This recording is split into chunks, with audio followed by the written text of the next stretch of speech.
What's happening, everybody? Got another teardown for you today. Today we're going to do the Nokia G310.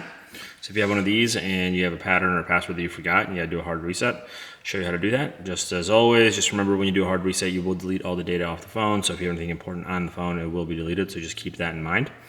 Also, just so you guys know, we're posting a ton more hard resets and teardowns. So if you haven't yet, subscribe, follow, like, comment, share, all that great stuff. We'd appreciate it. But otherwise, let's get into this. So what you want to do is make sure the phone is turned off, and in this case, the phone's already off.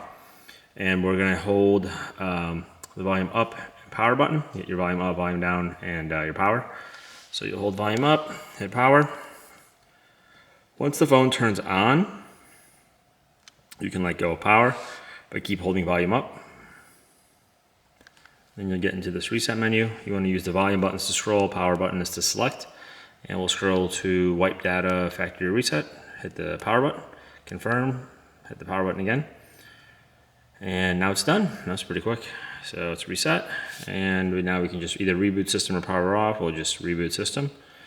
And that is how you do a hard reset on a Nokia G310. We will have a teardown on this model too, so that's going to be coming up as well. So you guys will see that. But yeah, if you can, like, share, subscribe, all that great stuff. And thanks for watching. We'll catch you on the next one.